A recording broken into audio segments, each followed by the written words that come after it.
반갑습니다. 신선한 생각입니다. 오늘의 시황 오후장하고 마감 시황에 대해서 영상을 찍도록 하겠습니다.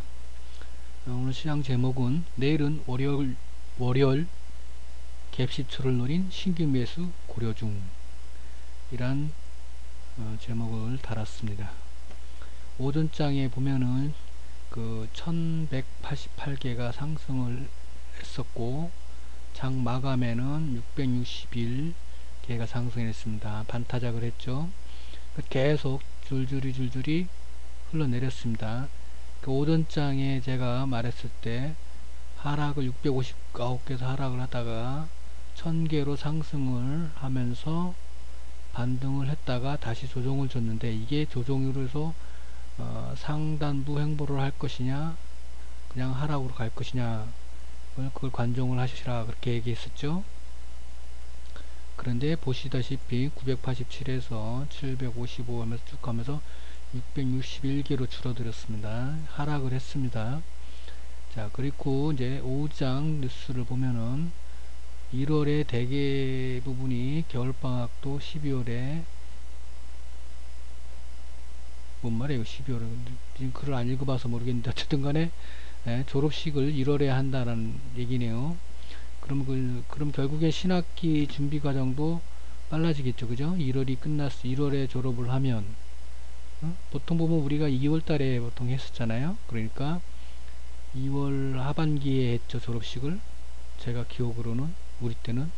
근데 이제 지금 1월 달로 하면은 1월 뭐 하반기에 한다 하면은 이제 한 보름 정도 빨라지는, 한 달에서 보름 정도 빨라지는 그 부분이 되겠죠. 근데 그에 따른 주가가 움직일 건지 안 움직일 건지는 지켜봐야 되는 부분이고,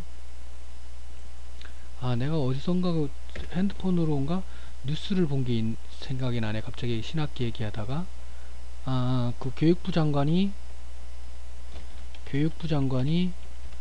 고딩 무상교육 올해 한다고 언급한 것 같아요. 맞네요. 무상교육 올해 실시라는 부분이 언급을 한 것 같습니다. 이거 종목을 한번 무상교육 관련된 종목이 뭐가 있는지, 어차피 신학기 부분이 이제 교육, 출판 그 관계되죠. 오늘 삼성출판사가 이건으로 움직인 건 아닌데 넥센 애들 새끼들 도둑놈들이 넥센 애들이 하는 것 때문에 그 지분이 투자하고 뭐 상호 투자한 부분이 있어서 올라간 걸로 패밀리로 해서 올라간 것 같은데, 일단은 무상교육 쪽 부분도 관종을 하시라. 어차피 신학기니까 관계가 되니까 참고를 하세요. 제가 이거 핸드폰으로 보다가 뉴스를 본 것 같으네요. 자, 그리고 이제 재룡형제 긍정적으로 봤는데 오늘 급등했네요. 참 어제 팔았고, 재룡사람인가는 작년에도 한 두 번인가 뭐 매매를 최근에 대부 두 번인가 먹고 팔고 짧게 먹고 팔고 했는데 오늘 두 개 다 그냥 크게 움직인 것 같으네요. 보니까 재룡전기, 재룡산업이 기술적으로 위치가 괜찮았었거든요. 그래서 지켜보고 있었고, 또 검색이 되거나 뭐 눈에 띄면은 가급적이면 긍정적으로 보고 특별한 검토를 하지 않고 매수를 할 수 있는 그런 종목이었는데, 그렇기 때문에 제가 선침해 연말에 선침해 할 때 요 재룡산업을 선침해를 했었거든요. 재룡전기하고 같이 있었는데 재룡산업을 했었는데 오늘 둘 다 긍정적으로 급등됐습니다. 자, 그리고 태영호 얘기는 제가 오전장 시황에서 얘기를 했었죠. 이거 희한해요. 그거 보면 말하자마자 그냥 그 다음에 바로 뉴스가 나오니까, 제가 이 뉴스를 보고 얘기한 게 아닌데 그 시차가 있잖아요. 또 그리고 그 희한합니다. 그러니까 제가 좀 이상해, 좀 그런 게 있어요. 일단 희한하게 뉴스가 바로바로 나오는 경우가 많습니다. 그 전북 AI 조루 인플루엔자 조루, 그리고 신재민 생명 지장이 없게 자살을 왜 했고, 또 보면 그 타이밍을 맞춘 거예요. 결론적으로 얘기하면 신고하고 뭐하고 입서 쓰고 잠적하고 한 게. 그리고 박근혜 정부 때 경제부총리가 최경환인가 그랬었거든요. 잘했다고 그랬잖아요. 얘 그 의도가 좀 의심스러운 거지. 말이 안 맞지. 최경환이가 뭘 잘해. 최경환이 엉망을 했는데. 어쨌든 간 그렇습니다. 그렇고 고대인 쪽 그걸 링크를 한 거는 제 개인적으로는 지원 사격을 받으려고 하는 그런 뉘앙스로 저는 처음에부터 그렇게 느꼈고, 예, 이 자살 부분은 타이밍을 맞춰서 이렇게 짜맞춘 것 같다는 그런 느낌이 좀 들어서 순수성의 의심을 받습니다. 저는 솔직히 개인적으로. 그리고 이 사람이 왜 그 국가 채무 비율 이거하고 이거를 왜, 예? 이거는 보통 대통령이 임명하는 장차관들이잖아요. 그러면 대통령이 장차관의 말을 안 들으면 바꾸잖아. 그러니까 쉽게 얘기하면 대통령의 기조하고 같아야 된다는 얘기. 제가 하는 말은, 예, 잘못된 길이든 바른 된 길이든 한 방향으로 가면은 이런 부분이 없는데 그 한 방향으로 가지 않기 때문에, 그래서 이제 옛날에 노무현 때 더러워서 못 해먹겠다 하는 말이 있잖아요. 내부 반란이 많은 거예요. 기득권층에 의한 공무원들. 그래서 옛날에 노무현 때도 보면 국장급 이상급들은 대통령이 뭘 시켜도 말을 안 듣는댔잖아요. 장관이 시켜도 안 듣는다고 그랬잖아요. 국장급들이 정부 각 부처에 국장급들 이상 그들이 주 실무를 하잖아요. 국장급들이. 근데 장관들이 일을 시켜도 안 한대. 말을 안 듣는댔어요. 옛날에 노무현 때. 그래서 더러워서 못 해먹겠다고 노무현이, 그래서 그 얘기가 나온 거거든요. 일개 그 말단 검사가 대통령한테 대드는 것 듯이 그런 시대였어요. 그러듯이 근데 이제 국가 채무 비율을, 대통령이나 그 정부 각 그 부처가 이렇게 상의를 할까 협의를 할 거 아니에요. 당연히 협의를 해야지. 뭐 어떻게 할까 저렇게 아니다 이건 문제가 있다 저런 문제가 있다. 그럼 그래갖고 뭐 어떻게 해갖고 방향을 정할 거 아니에요. 그래서 방향을 갈 거 아니에요. 그걸 이제 어떻게 보면 청와대 압력으로 볼 거냐 안 볼 거냐, 그건 보기 나름이고 말하기 나름이지. 그리고 웬만해서는 그 청와대의 그 경향을 따라갈 수밖에 없는 거고, 왜냐하면 장차관을 임명권자이기 때문에. 그리고 정부 정책이라는 건 총괄 책임은 대통령이 지는 거기 때문에 대통령제가 그런 거니까 따라가는 게 맞고, 그리고 잘못된 방향으로 가면은 이제 그거 갖고 이제 문제가 되는 거고, 그거 갖고 이제 이슈를 시키면 되는데, 지금 이거는 지금 얘가 주장하는 부분은 애매한 주장이에요. 지금 자기 어떻게 따지면 얘기 뉘앙스가 보면은 내부 불만에 있는 그 불만에 대한 부분을 뭔가가 있는 거야. 근데 그 부처의 기획부처에 대한 불만은 얘기를 안 해. 안 하면서 그냥 청와대만 타겟으로 얘기를 하고, 그 부처의 사람들은 옹호하는 측면으로 얘기를 한다. 내부, 그러니까 자기 식구는 챙기면서 그런 부분으로 정부 정치적인 부분 쪽에 문제가 있음을 얘기를 하는 그런 경향이, 뉘앙스가 많았어요. 저는 그렇게 느꼈거든요. 처음부터가. 그리고 명확하게 그 문제가 있는 부분이, 팩트를 가지고 하는 부분들이 명확하지가 않았어요. 애매한 부분이 많았어요.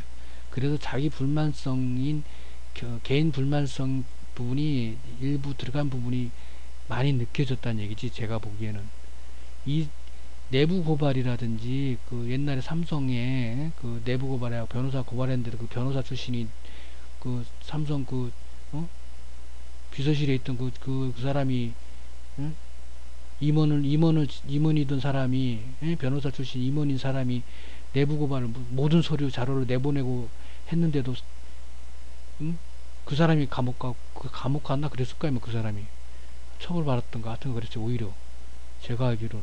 어쨌든 간에 그래도 안 되는 판국인데, 이건 뭐 애매한 명확한 그것도 없이 그렇게 얘기를 하면은 호응을 못 받지, 호응을. 이 자살은 종종 유도로 보였다는 얘기지, 제 얘기는. 어쨌든 간에 이거는 뭐 큰 문제가 아닌데, 너무 언론에서 이제 그런 것 같아요. 내가 볼 때는. 언론이지 뭐 다. 얘뿐만 아니라 김태욱 건도 그렇고.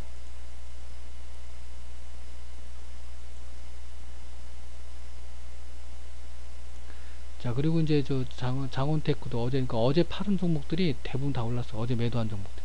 더 많이 올라서 어제 오른 것보다. 매도할 때 오른 거 더 오른 것 같아. 얘도 오르고.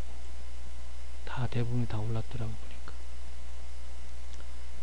한넷도 아침에 얘기했던 거죠. 아침에 언급했던 종목들도 아마 대부분 다 올랐던 것 같아요. 그러니까 수익을 다 줬던 것 같은데 저는 매매를 거의 다 안 했어요.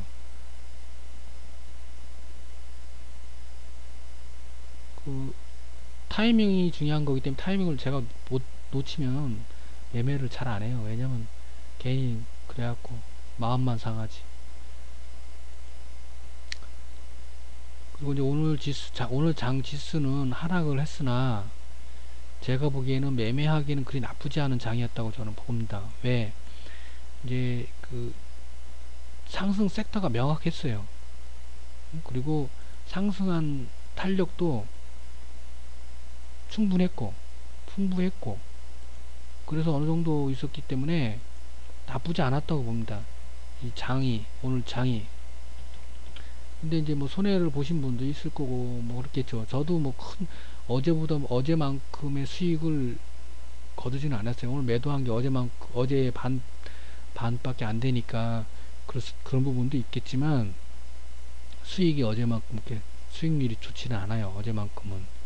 그렇다고 뭐 손해를 본 건 아니고 수익을 봤지만 어쨌든 간에 제가 이제 계속 붙어 있었던 게 아니고 그냥 게을러 갖고 하여튼간에 뭐 꾸벅꾸벅 졸다가 뭐 하다가 그랬어요. 그래서 장을 제대로 안 본 부분이 있었는데 그러니까 어쨌든 간에 매매하기가 나쁜 장은 아니었던 걸로 제가 봅니다. 그리고 제가 개인적으로 이제 아쉬웠던 부분은 이제 전력설비 쪽에 이제 이화전기 오늘 매도를 했는데 비중을 좀 약하게 실었던 부분이 좀 아쉬웠던 부분이고 남북 경협주를 놓친 게 좀 아쉬웠어요. 남북 경협주를 계속 간종을 했으면 매매 타이밍을 충분히 잡았을 거라고 생각이 드는데 변동을 좀 줬던 걸로 알기 때문에 장중에 파동을 좀 그려줬으니까 매매할 타임, 그 파동을 그려준다는 거는 매매할 타임을 준다는 거예요. 팔고 사고 팔고 할 그 기회를 몇 번을 준다는 얘기예요. 그 얘기입니다. 그리고 상섹터가 뚜렷했고 변동성도 컸고 상한가도 여러 개 나왔고 물론 이제 그 넥슨 때문에 이제 그쪽 종목들이 많이 올라가서 그런 거지만 자, 네, 그래서 일단은 오늘 매도한 게 이제 하나 에어 그거하고 엘컴텍은 아침에 얘기한 거죠. 아침에 요 두 개 다 아침에 언급한 종목이죠. 그리고 이제 전력 설비가 상승한가 남북 경협조 중에 전력 설비가 상승을 했는데 남북 경협조 중에 의류 쪽이 상승했어. 의류 쪽이 남북 경협주 중에 이제 상승한 애들 상위권 애들 보시면은 의류 쪽 애들이 상승했어요. 신원 또 뭐야 그저 좋은 사람들 뭐 그런 애들이 상승을 했단 말이에요. 급등을 했다고요. 그러니까 겨울 계절주잖아요. 겨울철 의류 쪽하고 하면서 이거하고 같이 엮이면서 올린 것 같아요. 의도적으로 그쪽 계통만 움직인 거 보니까 물론 다른 것도 이제 따라서 움직이긴 움직이죠. 근데 그렇게 크게 움직이지 않았다는 얘기를 하는 거고 그리고 이제 철도하고 DMZ 쪽도 이제 막판에 이제 상승 섹터에 올라왔는데 그 공사 관련 기초적인 공사 지질이라든지 그런 쪽 관련 종목들이 반등을 한 것 같아요. 그러니까 철도도 뭐 대아티아이나 그런 애들이 상승한 게 아니고 그 기초공사라든지 지질이라든지 그런 쪽에 애들이 상승을 한 것 같아요. DMZ도 마찬가지고. 그리고 이제 머니투데이에서 이제 태양광 한국 시세로 좀 부각을 시키는 것 같아요. 그래서 태양광 쪽은 저는 긍정적으로 보고 있지는 않은데 왜냐면 환경적인 폐기물에 대한 환경적인 부분도 있고 또 새만금권에 대한 안 좋은 뉘앙스도 있고 또 무분별한 태양광 개발에 대한 문제점도 안고 있고 해서 저는 긍정적으로 이쪽 섹터는 보지는 않고 있습니다. 더군다나 중국산의 저가 덤핑도 있고 하는 부분이 있어서 여러모로 긍정적으로 보진 않아요. 부정적으로 보고 있어요. 근데 이제 머니투데이에서 오늘 보니까 태양광 쪽을 좀 띄우는 같은 뉘앙스를 느꼈어요. 그래서 지켜론을 보고 여기서 나오는 뉴스를 관종을 해보겠지만, 이 섹터는 저는 이제 긍정적으로 보고 있지는 않다. 자, 이제 지금 요 위에 적은 여기에 적은 내용하고 여기에 적은 내용하고는 시간차가 있어요. 같은 시간대 적은 게 아닙니다. 자, 그래서 요 시간, 요건 이제 막판에 이제 장 끝나고 정리한 건데, 다 장 끝나고 정리한 것들이 여기는, 요거는 이제 막판에 그 오후장에 이제 정리한 거고. 자, 내일은 제가 매매를 이제 월요일날 갭 시초가를 갭을 띄울 것을 노리고, 그 시초가를 갭을 띄운 상태에서 살짝 상승을 해줄 거를 노리고 신규 매수를 고려를 할까 하는 좀 검토를 생각 중이에요. 그러니까 내일 장의 흐름을 좀 읽어보고에 따라서 결정이 최종적으로 어떻게 할지는 하겠죠. 들고 갈지 월요일까지 아니면 금요일날 그냥 할지를 지켜는 봐야겠죠. 그 이제 텀을 갖다가 이제 점심시간 전후로 해서 결정이 날 걸로 보는데, 저는 요런 생각을 한번 가져봅니다. 왜냐면 이제 만기일이 있어요. 만기일이 다음 주엔가 아마 있는 걸로 알고 있는데, 만기일이 있기 때문에 그 전에 한번은 움직여줄 걸로 보고 저는 요거를 노려볼까 하는 생각 중입니다. 이거는 그냥 어떤 근거를 갖고 한 게 아니라 그냥 제 생각입니다. 개인적인 생각. 자, 장 마감 후에 이제 제가 다 보고 난 다음에 뉴스 링크 걸은 건데, 기관에서 1조 매물 폭탄을 터뜨렸대잖아요. IT하고 바이오 주에. 응? 바이오 추천한 그 전문가들 방송에서, 대부분 방송에 다 전문가들 추천했는데, 이건 전부 다 이거 다. 응? 기관에 1조 매물 폭탄 맞았으니, 그 전문가들 아유, 참네. 저는 이 두 섹터 다 지난번에 다 미리 언급을 했던 얘기니까, 작년 연말부터 그 전에부터 섹터기 때문에 저는 뭐 별로 신경을 안 쓰고 이거에 대한 타격을 받지는 않지만, 저는 어쨌든 이거의 영향을, 왜냐하면 전문가들이 다 추천을 많이 했기 때문에 개미들이 많이 다시 끌어 모았단 말이에요. 손실 보고 나갔던 개미들이 다시 또 들어왔단 말이에요. 그 개미들이 얼마나 또 피눈물 흘리겠어요. 또 어쨌든 간에 1조를 쏟아 부었대요. 이제 공매도면 그나마 다행인데, 공매도 아니면 진짜 울상인 거고, 공매도면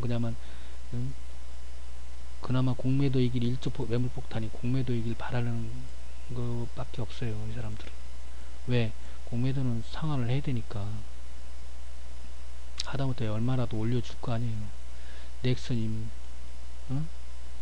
GT, 넥슨 넥게임즈, 여기에 이제 삼성 출판사하고 또 뭐 하나 더 있는데, 하여튼 그래. 나쁜 놈. 얘가 문어발식으로 확장을 했었어요. 얘도 네이버 같이. 네이버하고 얘하고 뭐 다 같은 애들이에요. 지네끼리도 한번 싸운 적 있잖아. 얘네들. 얘인가 누구하고 싸웠던 거 어디. 다 같은 애들이. 자, 한국콜마는 연일 언론에서 좀 부각하고 뉴스가 나오고 있네요. 보니까 영업이익 2배 늘 것으로 1분기면 2019년일 거 아니에요. 그죠? 미리 그렇게 얘기를 했으니까 위치가 나쁘지 않은 위치인 것 같은데, 한번 관종을 해보세요. 하락장의 공매도 가파르게 증가. 그러니까 이 공매도가 이 1조에 어느 부분 포함이 되길, 여기 이거에 매수하신 분들은 바라시길 바라세요. 한번 확인해 보세요. 확인해 보면 나오니까 보유 종목들 확인해 보면 되니까. 증가했다고 하잖아요. 대형주라는 게 이제 코스닥이 바이오잖아요. 물론 코스피도 대형주지만 바이오가 시총이 크니까. 그렇지만 여기서 말하는 대형주가 이제 이 바이오를 얘기하는 게 아니라 삼성전자라든지 뭐 그런 대형주를 아마 얘기를 할 거란 말이에요. 근데 그 중에 이제 코스닥 쪽에 이제 보통 바이오는 코스닥이 많았으니까, 개미들이 많이 코스닥 쪽에 있는 걸 많이 손대니까 그럴 수밖에 없어요. 근데 중요한 거는 지금 내가 이 공매도를 보는, 공매도만 매매하는 펀드가 있다던가 뭐 하여튼 그런 쪽이 있는 걸로 알고 있어요. 근데 이 공매도를 물량을 풍부하게 주는 그게 있더라고. 보니까 어떻게 하면 공매도를 마음대로 할 수 있어요. 외국인은 당연히 그렇고 뭐 하여튼 그런 게 있는 것 같더라고 보니까. 근데 저는 뭐 그것까지는 안 하니까, 제가 뭐 돈도 없고 하니까 안 하니까 이제. 그런데 그 사람들도, 나는 그 사람들은 돈 많은 사람들이니까 제가 걱정할 필요는 없는데, 당할 수 있다. 오히려 그렇게 얘기를 해주고 싶네요. 해주고 싶은 게 아니라 나한테 이뤄주면 좋지. 왜? 자금이 얇습니다. 자금이 얇다라는 건 이 사람들이 돈이 작다라는 게 아니라 시장의 자금이 얇다라는 거예요. 시장의 자금이 얇다라는 거는 변동이 쉽게 흔들린다. 이건 뭐 작년 연말부터 눈에 했던 그 얘기니까 그런 맥락입니다. 공매도로 쉽게 생각하지 말자, 그런 얘기입니다. 혹시나 개인적으로 공매도 매매를 하시더라도 잘 하시란 얘기예요. 자금이 얇기 때문에. 자, 넥스원 하나에어로 선급금 259억원 지급. 얘네들 아마 빅텍, 예스, 하나에어로, 또 뭐 하여튼 얼마 전에는 퍼스텍인가 그렇게 뭐 해갖고 방산주 관련 계약건이 계속 작년 연말부터 계속 나왔죠. 그러니까 대부분이 거의 다 나왔어요. 대부분 종목들에 대해서는 대부분 나온 걸로 보여지거든요. 그래서 이제 향후 이제 흐름을 봐야 되는데, 제가 뭐라고 그랬어요. 이 향후 흐름은 뭐가 어느 정도 결정이 나면 그 방향성을 잡지 않겠냐. 지금 얘네들은 꼼지락꼼지락 자리 잡고 있는 상황인데 라고 얘기를 했었죠. 그죠? 뭐 했어요? 뭐가 결정 나면이라고 그랬어요. 기억나시는 분은 댓글 달아주세요. 제가 다 앞에 영상을 보신 분은 기억하시는 거고. 우리 하나에어로는 얘가 아주 가벼워요. 좀 그래서 변동성을 잘 줘요. 그래서 제가 얘를 많이 매매를 하는 편이에요. 단타성으로. 하나에어로가. 한일 단조도 좀 가벼운 부분인데, 한일 단조는 약간 그 장난주 비슷한 경향이 있기 때문에 그렇고, 걔보다는 얘가 그래도 안정적인 부분이 있고, 얘가 좀 변동성을 좀 주고 가볍게 움직일 수 있는 애예요. 그래서 얘를 많이 해요. 물론 요새 넥스원도 많이 가벼워졌는데, 빅텍이 무겁지. 빅텍이 가벼워지긴 했는데, 어쨌든 그래도 얘가 제일 가볍고 제일 변동성을 주기 때문에 얘를 주로 매매를 많이 합니다. 저는 방산주 중에는. 그래서 제가 오늘도 매도를 했잖아요. 방산주 이거 얼마 전에도 매도를 했어요. 얼마 전에도 잡았다가 매도하고, 연말인가 언젠가에도 한번 이게 반동을 줄 때 이제 그랬죠. 자, 우선군, 쓰레기산. 자, 그리고 이제 21세기 주인공은 중국이 아니라 인도다. 이 얘기는 제가 몇 년 전에 뭐 언급했던 내용이니까, 저하고 같은 블로그에 있었거나 밴드에 있었던 분들은 아실 거예요. 제가 했던 얘기를 몇 번을 얘기했으니까. 최근에도 아마 얘기했을 거예요. 최근에도. 자, 어쨌든 간에 내일이 금요일입니다. 금요일이고 일요일 첫 주 마감을 짓고 금요일이니까 내일 시장 상황을 봐서 월요일 갭10초를 노릴 건지, 아니면 월요일날 저점을 노릴 건지. 그러니까 둘 중에 하나예요. 월요일 갭10초를 노릴 거냐, 월요일 갭10초 매도를 노릴 거냐, 갭10초 매도를 노릴 거냐, 월요일 저점을 노릴 거냐. 그러니까 월요일날 매수죠. 월요일 매도 갭10초를 노릴 거냐, 월요일 매수 갭 월요일 매수 저가를 노릴 거냐. 두 개입니다. 두 개. 내일 이제 그걸 보고 결정을 한다 이거죠.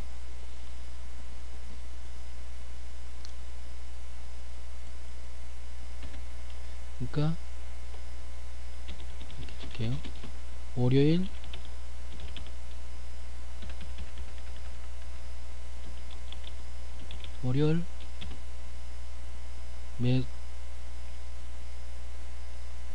장 초반 저가 매수. 응? 저가 매수 노릴 거냐, 월요일 갭10초 매도. 갭 10초 매도를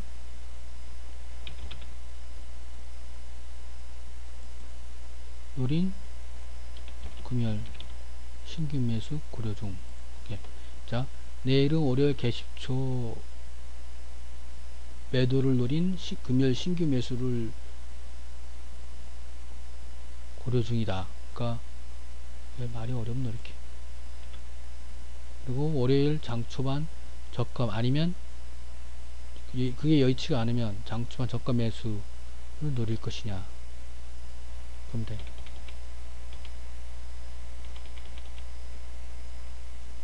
만기일이 있으니까 이제 단타성으로 생각하고 받아들인다 이거지.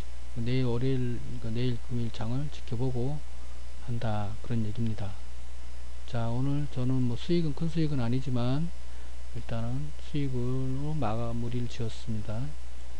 오늘 매도 이렇게 했고요. 물론 신규로 들은 거 잡은 것도 있습니다.